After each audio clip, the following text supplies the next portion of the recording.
Welcome to the Alpha Nerd Podcast. I'm your main host, Kyle, along with my gaming co-host, Rob. Hello.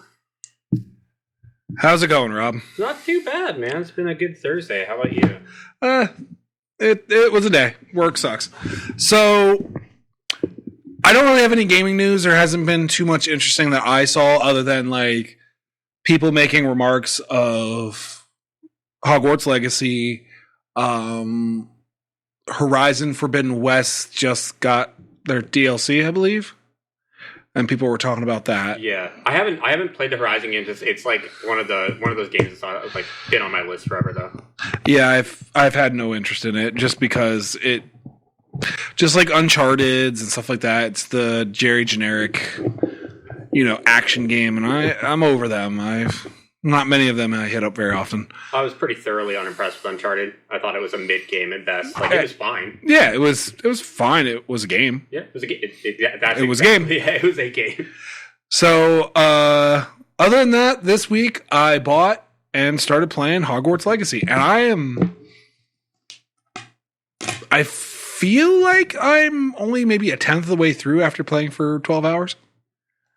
That's actually encouraging to me. Yes. From what they're saying, the map is exactly 40 kilometers bigger than Elden Ring's.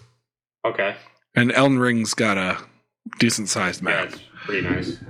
I actually do, real quick, before we jump into Hogwarts Legacy, I do have one piece of gaming news. Absolutely.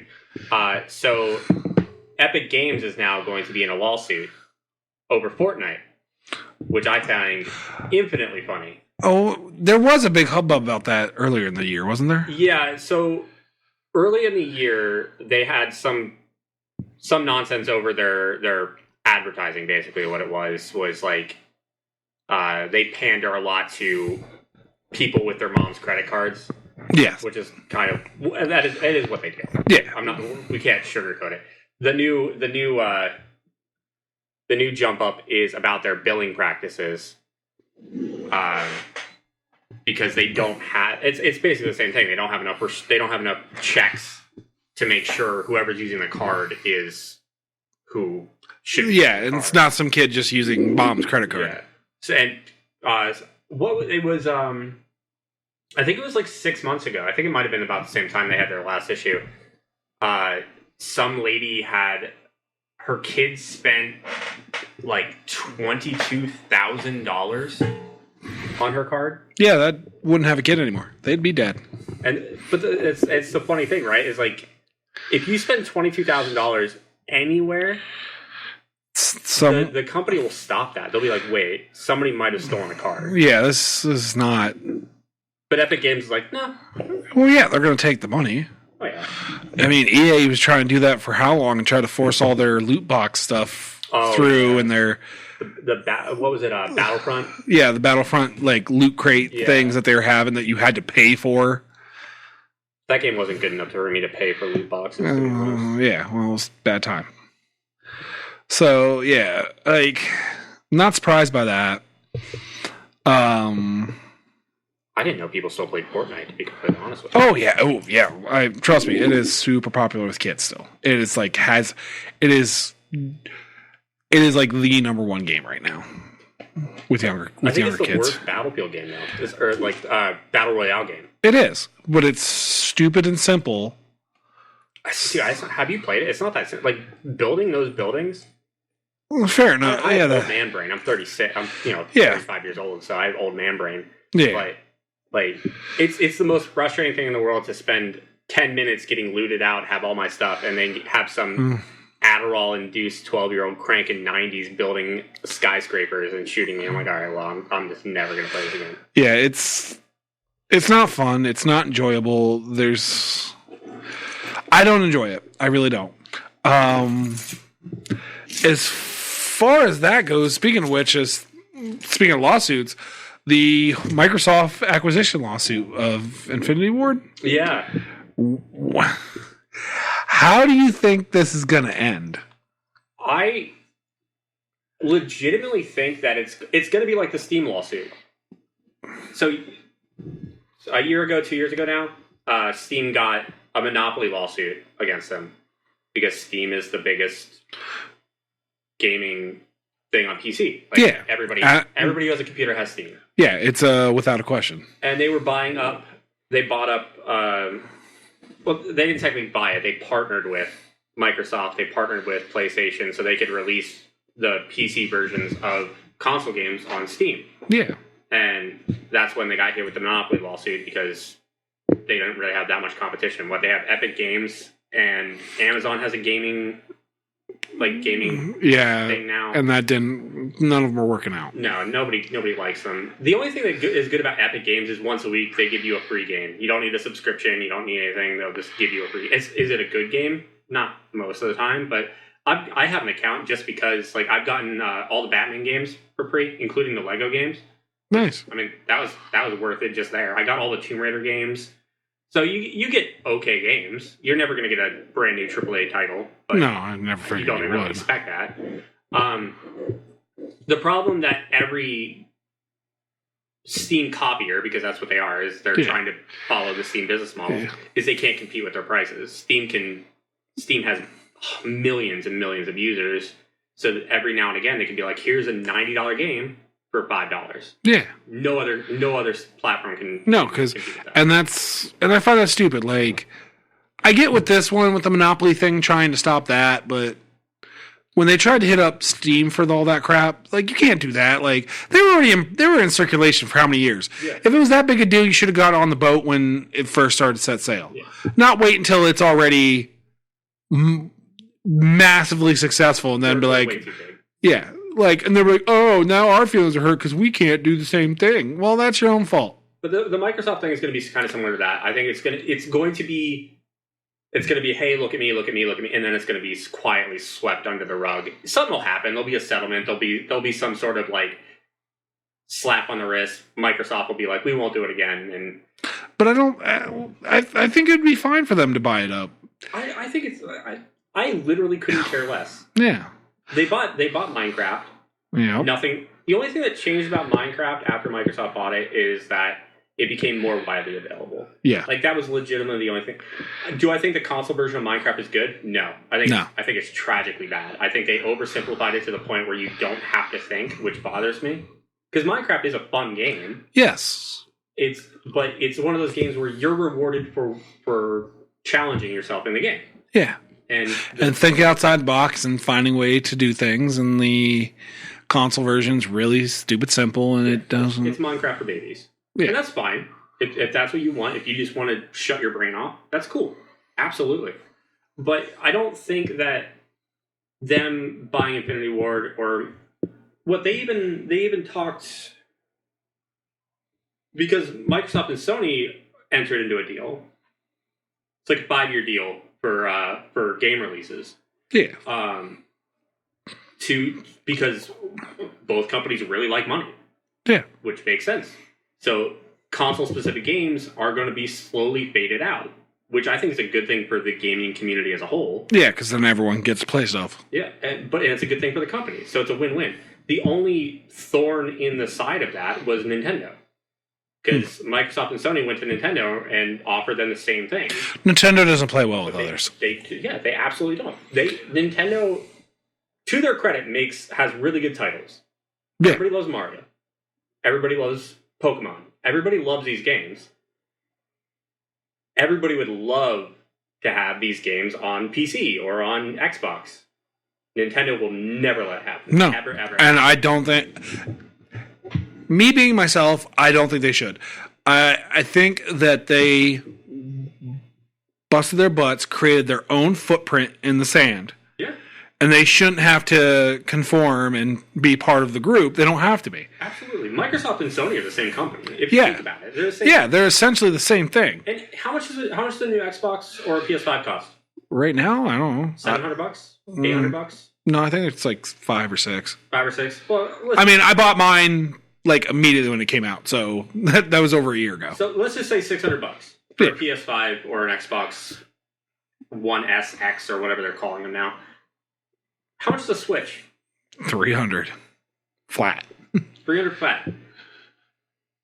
And new Switch games are cheaper than new Xbox games. Well, Depending on the game. Well, no, what they're starting to do now is trying to dabble into the $70 range. Right, yeah. Which I think is a bad move for Nintendo. Well, because the Switch games were on release, what, $59.99, and Yeah. Xbox games were $69.99. The new, like Xbox One and PS4 were the standard $59.99. Right. Then with the new series of the Xbox Series X and the PS5, they jumped them to $69.99. And now with the Tears of the Kingdom and the new, not the new Metroid, I think they said they were selling new Metroid at like $40 because it's a remaster of Prime. But they said they're going to dabble into the $70 range. I actually think that's a really bad move for them because if they stick with the $60 price range, I believe that it would actually get people to buy more of their games because 100%, yeah. Yeah, just you're not only cut because you're already established. Your system's already established. You don't have like they have the OLED models, but they're just nicer screens, more or less. There's nothing more powerful. Like they have a little bit of better processing power and stuff like that. They do more, but it's not really that drastic of a thing to say it's a new system. It's not that much of an upgrade. Right. It's a quality of life change. Yeah. So with that, I think if they just stick with their $60 motto, number one, they've already proven that Nintendo Switch is actually way more common in everyone's houses than Xbox or PlayStation. Yeah. I don't have a new Xbox or a new PlayStation. I have 3 Switches in my house. Exactly. I have a Switch. I have a new Xbox. I haven't owned a PS since the PS3. I had a PS3 at one point in time, and I felt good about that for a little bit. And then I gave up on it. I was like, this is too much money to divide between consoles. But the Switch, but I always had a Game Boy. I always had a DS with my Xbox or with whatever main system I have. So, like, I think if Nintendo would stick with their $60 policy and keep that going, yes, their development's a little behind everybody else's. Like, they get their games a lot later than everybody else. But who cares? Like, they only lose out on the AAA titles. Like, they got DBZ Fighters like half a year later. They get some of the third party games like half a year later. Like, they don't get Hogwarts Legacy until summertime this year. Yeah, probably. About summertime, about July, August. I would say probably. Most of the time they usually get them around August. It's usually like August, December is like the times that they'll get. Yeah, so I think that, yeah, they lose out on that money. But, you know what they don't lose out on? Pokemon, Mario, Metroid, Zelda, all their first-party games that are always going to be on release, so they don't have to worry about, you know, third-party contracts. Yeah, and those are the games that make them their money. Like, exactly. It's fine. They're going to make money off Hogwarts Legacy. Yeah. Like, even if it comes out a year later, people are still going to buy it because they want to play the game on the go. Yeah. And so they're absolutely going to make money on it. They're going to make whatever they had to pay for the contracting back and more. But they don't need that game to make their money. No. If they drop a Pokemon game every 3 years, which is what they do, they're going to make... With supplemental ones in between there. If they drop a new Mario game or even just a remastered Mario game, they're going to make tons of money. Oh, yeah. And I'm one of those people who, if I love a game, like really, really love a game, I'll buy it multiple times.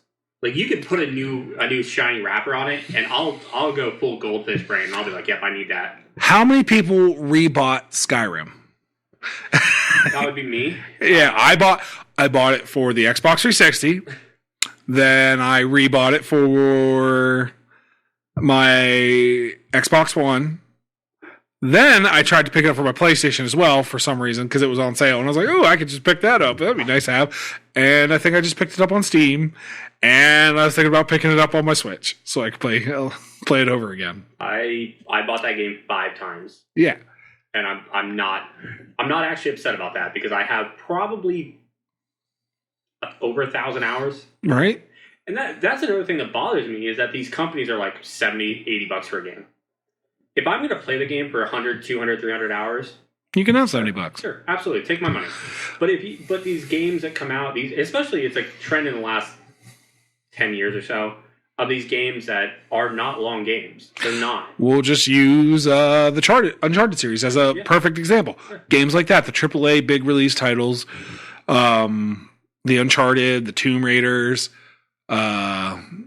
Gears. Yeah, you can beat those games in a night. Yeah. And they have 6 to maybe 10. Yeah. And it's like, okay, well, what's my time sink in this game? The achievements?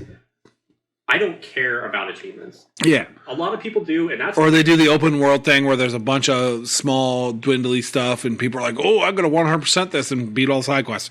No, like... It has to be the right game for me to care about side quests. Like Far Cry is a big stickler for that. Like, if you actually play the storyline, 6 hours. Yeah, easy. But all the extra tedious stuff you do on the side is what extends the gameplay. And it only extends it by another 6 to 10 hours. Exactly. It's not worth it. That's actually a huge problem that I don't like. I like side quests that are at least like Elder Scrolls has always been good about side quests, like the Thieves Guild or the Fighters Guild, things like that. It's at least something that has its own storyline, and even a lot of the random little side quests will have 1 or 2 or 3 quests in the little storyline, so you get some lore, you get some background to it. I hate games like Far Cry and like Assassin's Creed where it's just shoot the dude, follow the dude, stab the dude, get the dude, chase the dude. This tower. Yeah, it's like, okay, climb a tower, jump off it. You jump off it the first time, you're like, oh, that's kind of cool, that's kind of lit. And then it gets boring. And then 90 times later, you're like, you could have added a new animation, right? Like, make him do a flip, something. Yeah. Halfway down, pull out like a skateboard and do a kickflip. Something interesting. But it's just it's an exercise in tedium. That's what I'll call it. It's an exercise in tedium. Like on my top 5 studs and duds last year, Ghostwire Tokyo made near my top. It was in my top 5. It was wonderful. It was great. It had a lot of side quests all the side quests were like really story driven. Like you go into the one side quest and you find out like, oh, this guy was a hoarder and he became like possessed by a spirit of greed, and that's why he's an evil ghost now, because he was a hoarder and he became possessed by that, and when he died he had an unclean death, so he was just sticking around still doing the same thing, so he was sucking up people's souls and it was really great. It was a really great. It made it into a storyline. The one was a concert pianist, like a little girl who was like forced. It was a little boy actually who was forced to play piano, and because they were a genius, and then an older student killed them out of jealousy of them being a natural genius and didn't have to work as hard. And that's why the student who killed him died also an unclean death. So he's stuck and trying to keep the spirit of the genius away because of hate and jealousy of that person. Those were the side quests. Now there were some tedious ones like, oh, here's go find the Tanukis and go just hunt them down, or, follow the one spirit, and there's just the series of those spirits strewn out the city, and if you see them, you can follow them and get a little bit extra magic or more damage or extra money. Generic ones, but most of the regular side quests were really detailed. Like the one was the lover's masks, where you find the one mask, and it has you put it on to try to find the other one, but now you became possessed by the dead lover who wore the first mask, and if you don't find the other one, the partner to that, it'll kill you. Yeah. And not only will you have to avoid enemies, because enemies are attracted to the darkness of the mask, so they're trying to get. So it becomes really crazy, really quick. It's really good. Those are great storylines. Yeah, I like that. I either want my game to I kind of want one extreme or the other from a game. Like I would like, if I'm gonna have a side quest, make it something interesting. I don't care if that side quest takes an hour. Yeah. 2 hours. As long as it's interesting, that's fine with me. Or don't give me side quests. Make the storyline interesting enough that you don't need them. Like Resident Evil's always been good about that.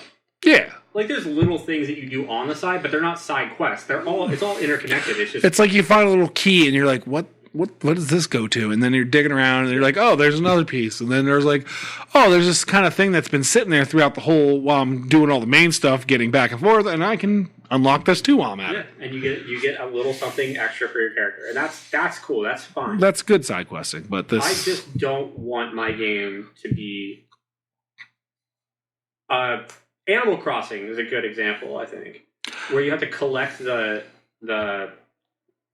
bugs. the bugs, the fish. Yeah, I'm okay with that because it's like they have a set daily limit. Especially the older ones were just a grind fest. yeah, that's kind of. The newer one was like it has a set limit because once you use it up, then there's no more bugs. They have to reproduce and go through a whole cycle. That makes it a little better. That makes it a little more interesting. A big game I had an issue with, mostly because of how my brain works in a game. Once I find out how to do something, especially if it's like an exploit, quote unquote, I'll do that. I'll do it all day. Yeah. I'll be mad about it, but at the same time, I'll be laughing because I think I'm beating the game. And then later on, I realize, wow, I probably could have just accomplished more with my time if I had just not done it. And it was Final Fantasy 12, which I think is a great game. I actually really enjoyed 12. It's probably in my top 5 of Final Fantasy games. Gross. But the thing with that game is once you enter an area and there's a monster, you can kill that monster and you start a chain. The higher your chain goes, the better the drops are. And I'm like, all right, bet. I'm gonna see how far I can take this. The cut to 6 hours later, and 900 wolves being killed. So before that was the first time I entered the Western Sand. So before I had done an actual quest, Van was level like 20. And you had like all the best loot. And I had basically enough stuff that I could sell for infinite money. And I was like, okay, well, The game's over. I beat the game. I did it. It's the same thing in Final Fantasy VIII. Getting the cards.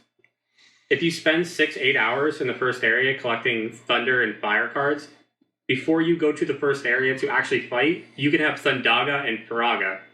It's like, okay. Yeah, game over. Oh, I miss Final Fantasy VIII. I gotta play that through again. I might actually play it through tonight. Yeah. I actually was thinking about doing that. We should go through Final Fantasy games later in the year. Yeah. But as it sits right now, now I kind of interested. Now we got such a Final Fantasy not to, because we might as well eat up some time. We have some time anyways. Now you said Final Fantasy 12 made your top 5. I would say it's in my top. I would say it's number 5. Okay. But it's in my top. If I was going to do a top 5 of Final Fantasy, number 1's Final Fantasy 7. That's fine. I know it's the default answer for people. Yes. Let me ask you a question. Is that the one you started on? No. Okay. I started on the first Final Fantasy. That was the first game. That was the first Final Fantasy was the first Final Fantasy I played. Okay. And I played every single game. And I played them all multiple times. Final Fantasy 7, I'll tell you the reason why I love Final Fantasy 7. The materia system is fantastic. Yes, I will give you that. It is, I would say probably, and I will argue this, it's probably the best system in a Final Fantasy game. Like, the Spirit Grid's really cool in 10. The card system's okay in 8. But I think the materia system is, like, the best thought out of them. And the most rewarding, because you can just infinitely do it. But every time you repopulate a materia, you can just take that materia, sell it, and you basically can run the whole game based off of that. Yeah, Master Materia sells for like what, 10 million a pop? Yeah, something like that. Yep. And then the story itself is such a cool little microcosm of what the world would be like if industrialization was able to run rampant. Yeah. It's a cool, just dystopian view on the world. Yeah, and then even with the end, even though you saved everybody, it cuts to everyone being dead anyways. Yeah, you don't really save anybody. It's such a downer. You just prolong their life a little bit longer. So 7's my favorite. Plus, I think the characters, except for Yuffie, because I hate Yuffie, the characters are really good. Number 2 would be 8. I love Final Fantasy 8. I think the characters are on par with 7. Mm. The GF system was good. The GF system was really good. It's really weird though, because that is actually my starter Final Fantasy. Like I played Final Fantasy 1 and a little bit of 4 and stuff like that, but I was really young, so I never got into them like I should have. I was just like, oh, I'll just take 4 warriors and run through, little kid stuff. Then when I got to 8, and I was like, there's a bigger story, and there's stuff to read, and there's actually interesting things going on, and I took time to be interested. 8 was the start for me. It's such a fun game. Yeah. I mean, there's parts of the story I hate. Oh, like, oh my god, the thing in the past, what's his name? Squall, like, passes out, and you jump in the body of, like... not Renoa, something in hell. Lugana. Yeah. Oh. I was fine with that because that was a cool juxtaposition of like how some events led into the other events and how we got to certain points. The parts that I really bothered me for 8 was, we all grew up in this orphanage together and we all forgot somehow, except for the one guy, because we all used GFs except for the one dude. Yeah. And he's like, I remember all you. I don't know why you guys all forgot. Like, that was such a bad plot line. Yeah, that one was not good. Overall, I think the storyline is no. There's a lot of cool and then the concept of we're going to destroy the world to save the world. We're going to make a machine that melds the past, future, and present all together in one time, and it's going to destroy the world. But if you destroy her, if you think about it really hard, you'll be able to reset the world. I'm like, that's a lot of pressure to put on some random teenagers. The funniest thing about that game is, so Squall and I can't remember his name, the blonde haired dude, the bad guy. It's I'm gonna hate myself for Squall and I got it. Squall. Oh my god. No, not Cloud. My god. This is bad. We're bad at this. Yeah, we are. We're talk about how much we love the game. We can't remember the dude's name to save our life. Podcast, right? That's fine. It's whatever. Cypher. Okay, so Squall and Cypher. In the beginning, you learn they're actually friends. They're like rivals. But they're like it's they're not bosom buddies, but they are. They're like frenemies. Yeah, like. And then Cypher starts simping over this chick. Because she told him he could be a knight. Yeah, Ultimencia, right? Yes. Yeah, Ultimencia. Starts simping hard over her. And Squall's like, bro, come on, man. And he's like, no, we got this. I'm going to be a knight. Yeah. And the whole time that I'm playing this game, I'm like, wow, this is exactly what happens when you have a friend that starts liking a toxic girl and you're just like, dude, she's not worth it. And then you stop being friends and it's like, I was like, that's this game. Like, the writer of this story... It happened to him. A friend like that. He lost a friend to that. I also... There's just so much to unpack with that game as a whole. As far as, like, Squall being the generic pretty boy that all the girls were throwing themselves at. Like, Yuna and the teacher... Then she's like, oh, I wasn't like attracted to you in the sexual manner. It was more like a brother-sister thing. I was like, that's kind of weird because at the beginning of the game, she was like really throwing it at you. Like, she was tossing that back. Twist this. Yeah. She's like, hey, Squall, you can get it if you want. You're like, no. Nope. Let me brood over here. I'm going to be over here being sad. And then fall in love with this girl that I've known for 6 hours. Well, that's just a Final Fantasy game. Yeah. But the other ones were like, there was other ones that had a lot more chemistry and made more sense. Yeah, I would agree. Like 4, Rosa and the main guy, Cecil. Yeah. That made more sense. They were around each other a whole lot. And they had time to develop their relationship and their partnership, and it blossomed. Even Cloud and Aerith made sense. Yeah, because with the Genova cells... The whole Zack thing, that's where the spark came from, was just a reigniting of the Zack and her. And his feelings for her were not really his own. It was more the memories from Zack interfering with his actual brain. Yep. Which made way better sense. It was way better as a concept. I think that was actually what made it really interesting, is that you have this guy who doesn't have. You can't tell what's his feelings and what's Zach's. Yeah, feelings. like leftover memories. Yeah. But so I'll move on to game number 3 is Final Fantasy IV. Yeah. I think that's a fantastic. And then number 4 would be Final Fantasy III, which was released as Final Fantasy VI in the US. Yes.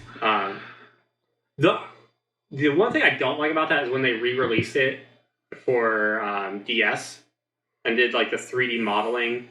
It didn't feel right. It felt really awkward. Yeah, the 3D models were really weird for the remake of 4. Yeah. But I enjoyed it. It was still really nice to play. It's still fun. And then 12 would be number 5 for me. I think it had a really good storyline. Like, it was interesting. The gameplay still was effectively turn-based, but you got a little bit more control over your character, which I thought was cool. There are things I don't like about the game. That's Star Wars. It is Star Wars, 100% Star Wars. Also, the characters are really unlikable. I think there's 2 likable characters in the entire game. Yeah. Um, It's what's his face and the bunny chick. Yeah, Bunny Chick, 100%. I'm not going to sit here and lie to you and say that I did not find a weird attraction to the bunny ladies. Well, yeah. And then the one thing that I will say was really, really cool about 12 that I think people kind of overlook is that there was most Final Fantasy games, the only punishment that you really face is game over screen. Then you go back to your save, you go back to save crystal, whatever. Yeah.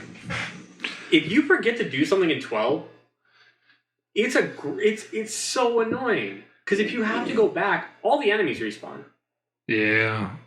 Like, it's easy to avoid encounters in some Final Fantasy games. Or if you really don't want to fight, you can just hold 2 buttons and you run from everything.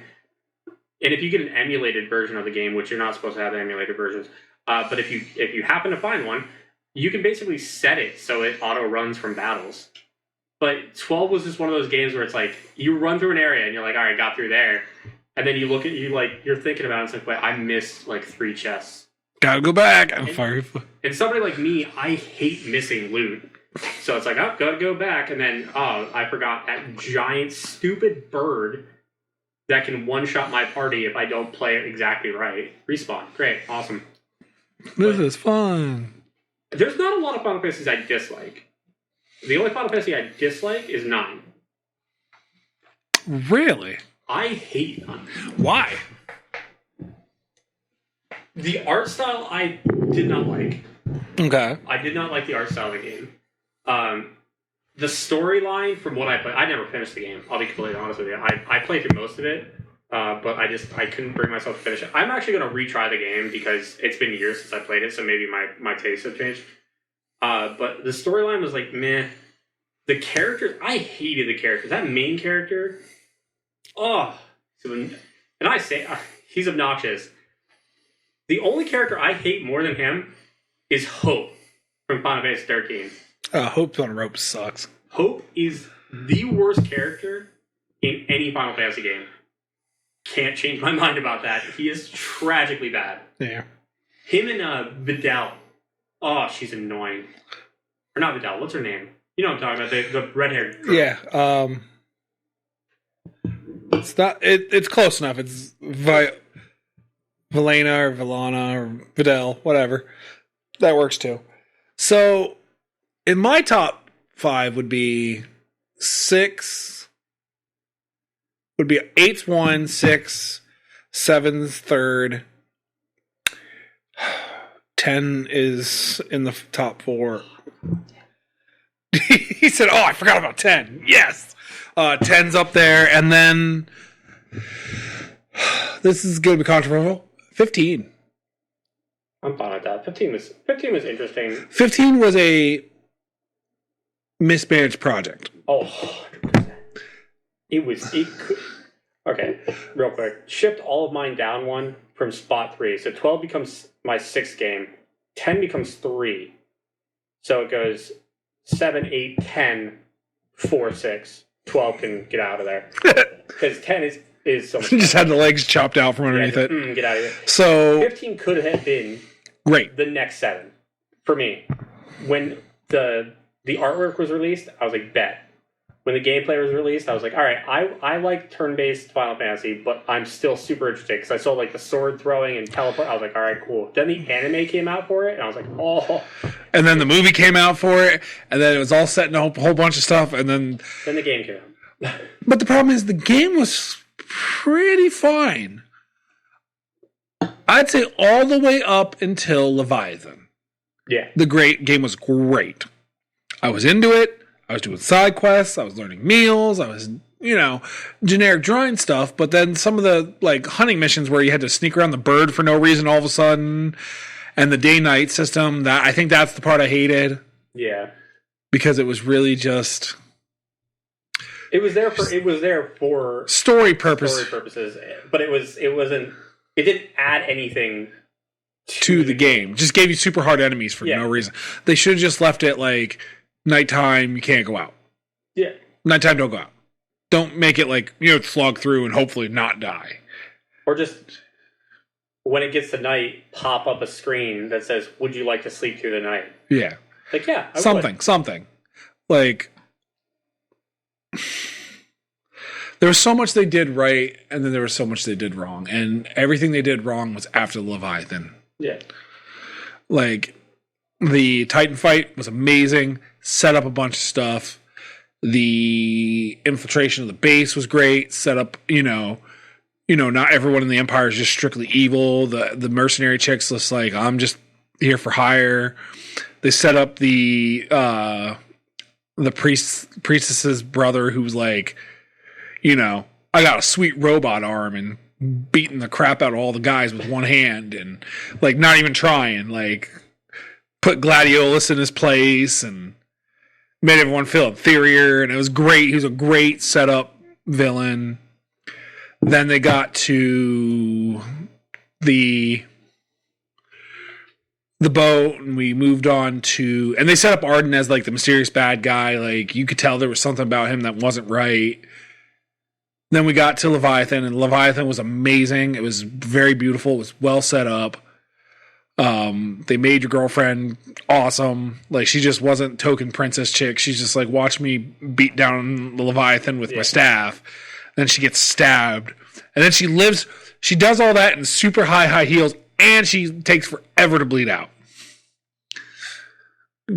She was alive for quite a while during that whole getting stabbed. Yeah, she got stabbed and she stuck around. She took it like a champ. I'll give her that. Yeah. And then we met Hillary Clinton at that point because she was in there. That was of great taste. And then they instantly go right after Leviathan to a linear straight pathway. There's no exploration. There's no nothing. It was just straight line. And if you wanted to go back to the open world sprawl, you could go back in time, but you keep all your stuff that you upgraded. That's a big reason I didn't like 13 that much. Is the first 20 hours of the game is all straight linear, lines, yeah. And then you time skip forward to go to the open world. And it's like, just let me play Final Fantasy. See, but I'm okay with that more is like the first 13 hours being linear callway to open up to something. I mean, Final Fantasy 7 did the same exact thing, so I don't know why I'm really complaining. Yeah.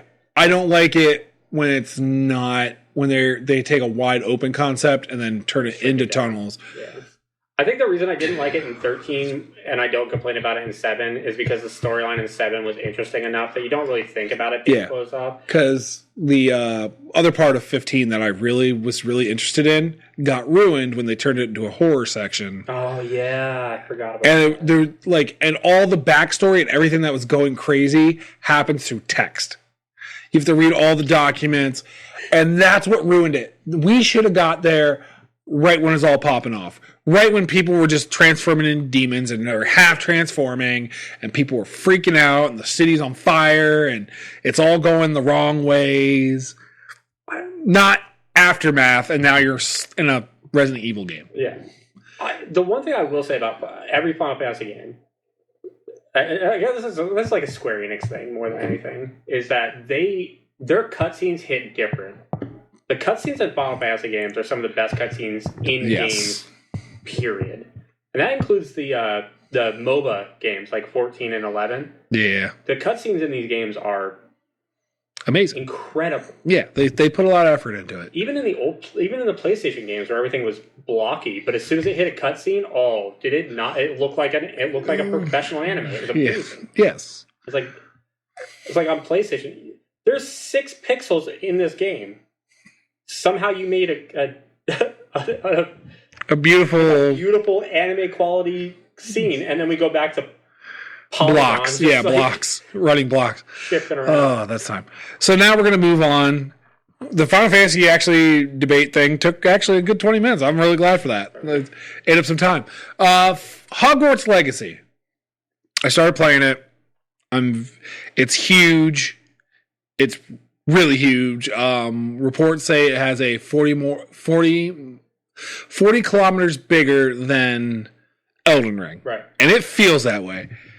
And I love it. There's nothing about it I don't like. Everything feels good. Everything feels like you're in the Harry Potter universe. Everything feels alive. Everything feels nice. It takes place 1800s, I believe.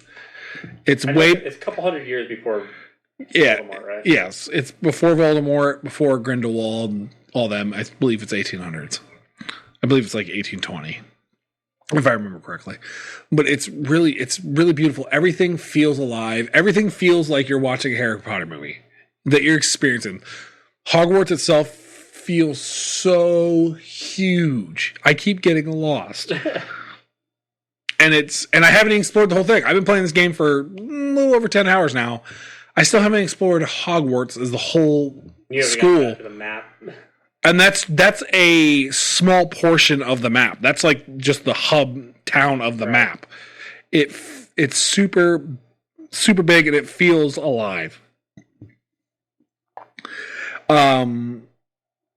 It's so good. The combat system's really smooth. It was a lot.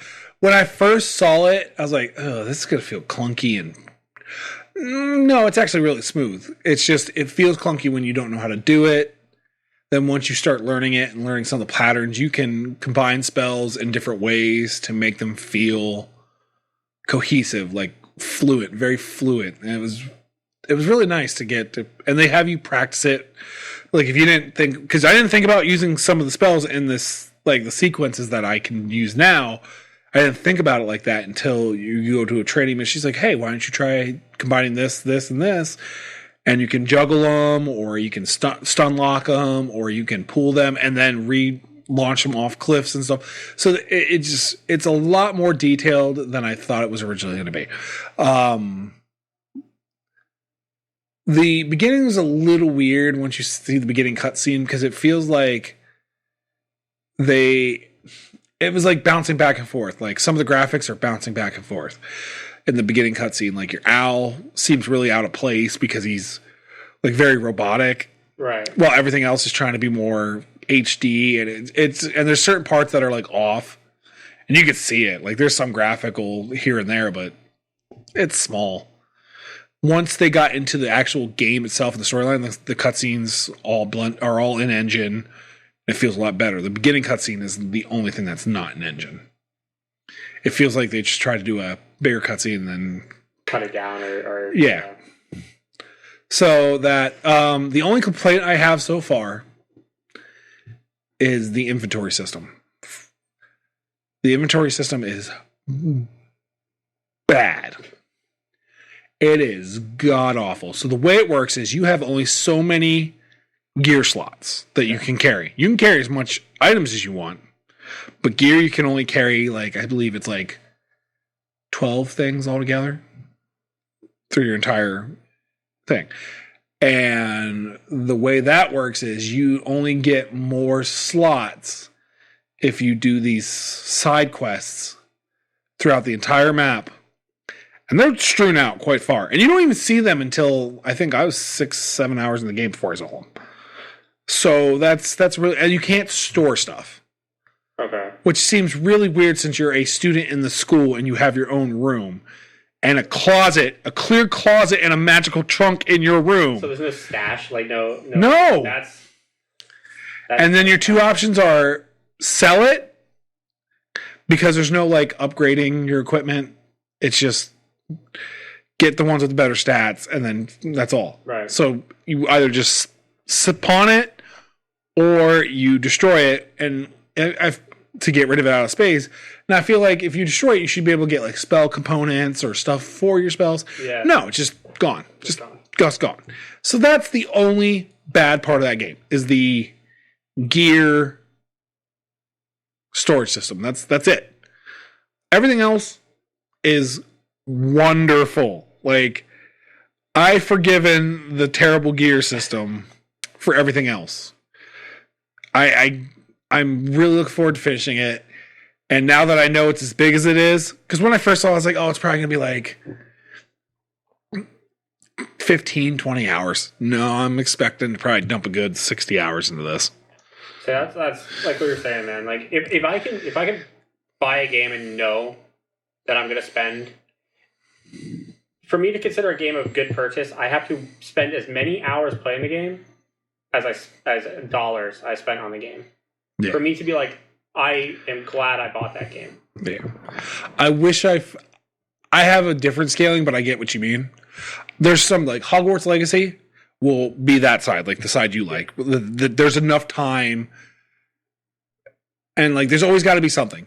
Resident Evil's, it's not the time. I don't have to. 10 hours, 10 to 12 hours. Yeah. It's everything that Resident Evil encompasses. The horror elements.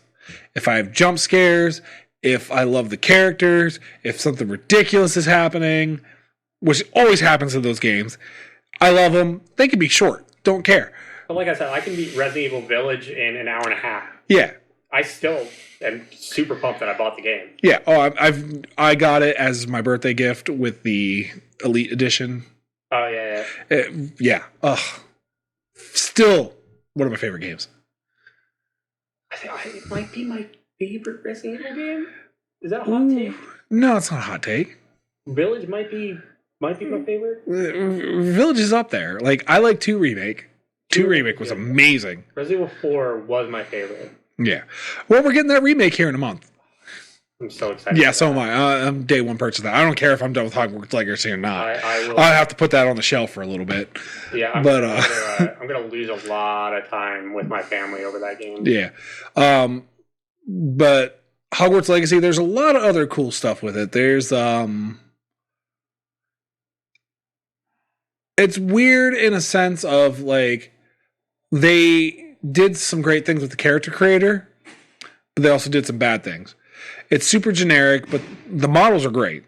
But they super genericed it down so you can't like I wanted to make a fat wizard.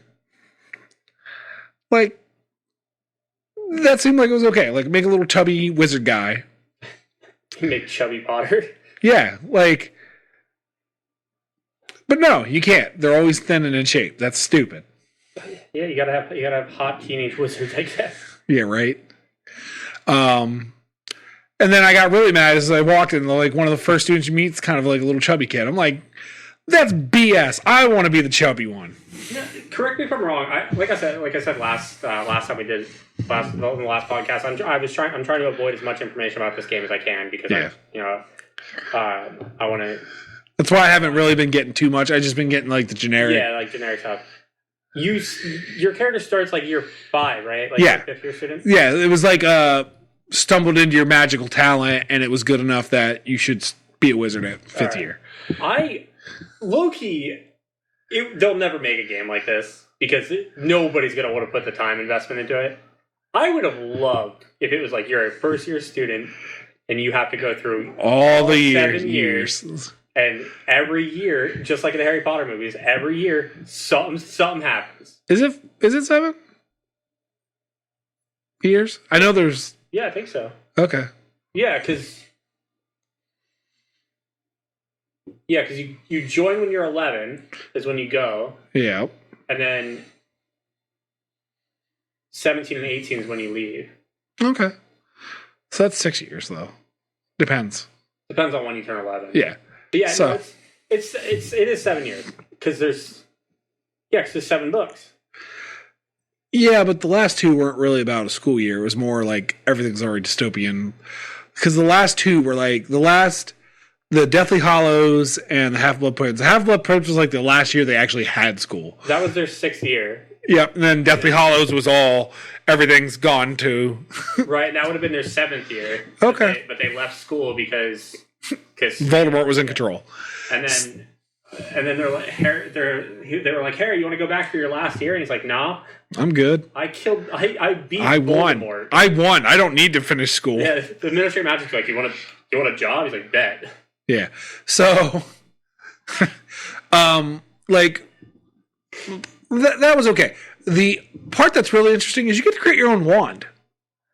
Okay, that actually is. You get to, like, oh, it's swishy, or it's loopy, or it's bendy, it's flexible, it's a really stiff wand. That's really cool. Like, and you get to create the wood, and you get to say what kind of wood it is, and what the core is, and depending what core you use depends on, what extra abilities you get. It's really, really, I like that part. That's where the character creator went into, is the wands. Were you like super extra and go onto the Pottermore website and answer the questions to find out what your wand is? No, I wasn't that. That would be so extra, dude. Yeah, I wish I would have did that now. No, I just was like, oh, this looks cool with this kind of wood. When I buy the game, that's what I'm going to do. Just be super all about it. Yes. You're going to do it for your own house, too? What house did you get? I got Ravenclaw. You got Ravenclaw? The picking your house thing is not as extensive as I was hoping it would be. Do you answer questions, or is it just You have to answer a couple questions, like so small kind of ones. but But they're very obvious. right.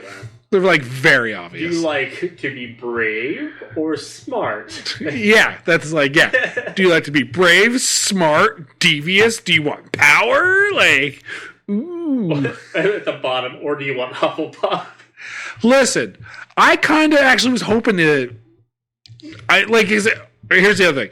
It gives you, based on what you answer and what you've done or what you do, gives you kind of this is where you should be. Mm-hmm.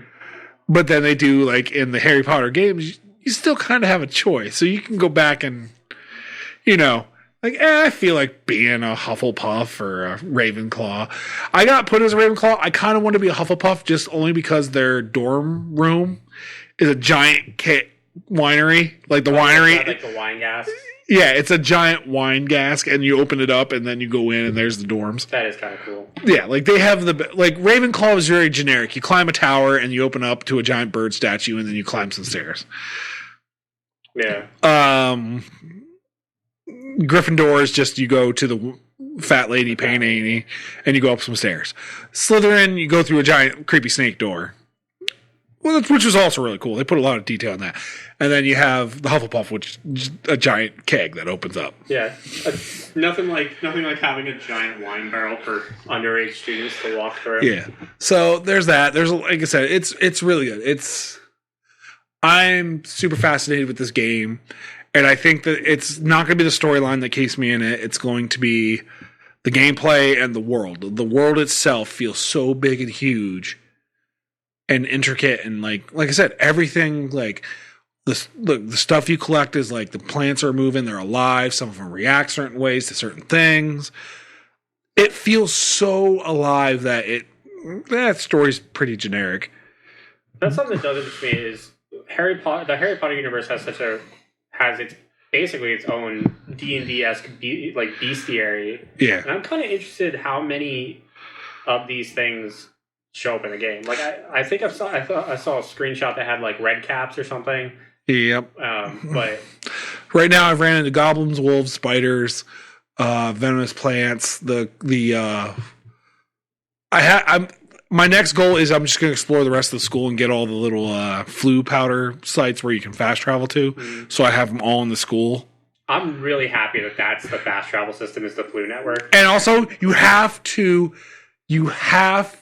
do classes like a student. Oh, that's kind of cool. To get better spells and learn more. And it feels so, just like I said, it makes you feel part of the world. So it's holding me in there because I feel like I'm a wizard. So that's what's really drawing to me. The only critique I heard from other people was people were complaining, it's like there's a lot of like stuff to make it feel like it's the Holocaust, like they're making reference to the Holocaust. I was like, if you read the books, you have to realize that it's gonna feel that way because the main villain is the one goblin. Oh yeah. And if you remember the books, the goblins live under the heel of wizards as like a pseudo slave. Yeah. Race, like an underclass. So yeah, who cares? Like, it's going with the theme of the books. Yeah, it's canon that there was a goblin uprising at the same time this game is being it's all canon, and they need to get over it. They're like, why do we have to make reference to such a horrible time? Because it happened. Yeah. Get over it. People need to complain though. Yes, they do. Like, just it's a game. Yeah. You know, like, are there bad games out there? Are there games that absolutely put forth horrible ideas that should never have been put in a game? Yeah. Yeah. Don't play them. They're called Far Cry. Far Cry. But I'm super intrigued by this. I'm looking forward to finishing it. It sounds fun. I might have to pick it up. And you eventually get to be a dark wizard at some point. If you want to be. I'm going to tell you right now, when I pick up the game, because it's not a matter of if, it's a matter of when. It's just whenever I get around to it. I'm 100% going into Slytherin, and I'm just going to be the worst. Now, so far, there hasn't been, like, too many evil choices yet. Like, it's starting to... Like, I haven't gotten any of the evil spells yet, really. Like, it hasn't given me the option to get those. Right now, you're just doing the generic school thing. I think it's right now the beginning where you get to you can make some douchey answers. Like, some of the things are like, I found your hidden thing. Here, you can have it back for a price. Like, light evil. You're not into the Cruciatus. And, casual evil. Yeah, like casual, like, douchiness. Yeah. Not evil yet. So I'm hoping it leads to that because there's a whole bunch of locked doors I can't get into right now because you have to have the unlocking spell, and it's driving me up the wall. I don't know how good I feel about my fiance's cracking up because she sees how frustrated I get because there's all these rooms that have locked doors, and I'm just like, there's a revealing charm where it shows you where things are hidden, like behind doors and stuff. Like, oh, there's a chest back there. There's so many chests, and it drives me up the wall. But you don't know Aloha Mora to open them yet. Yep. I feel bad that I know the name of that spell. Nerd. Yeah. So when you get it, you get to play the evil side of it. Sweet. But like I said, right now the story's okay. But I'm just more interested in just being in the world. I think I'll probably end up getting lost in the world and not like that's the same way like in Skyrim. It took me hours to beat the game because I just as soon as you get out of in Elder Scrolls they always have that beginning period where you have to follow something. Like in Oblivion you had to go through the dungeon. Once you got to the second yells, then you're like done. Just run. It's like go over here for the main quest. I just sprint the other way. Yeah, I'm just going to straight line that way. What's over there? Don't worry about it. I'm gonna worry about it now. Yeah. Level cap my. Yeah, it's like level 80 by the time you start the main quest. Yeah, let me start mission 1. Oh, one shot. Yeah, it's like, here's a dragon. Oh, I mean, they weren't that threatening in the first place. Yeah, they were not. Especially if you got your sneak up to 100 and your archery up to 100. Yeah, well, that's all I did. Yeah.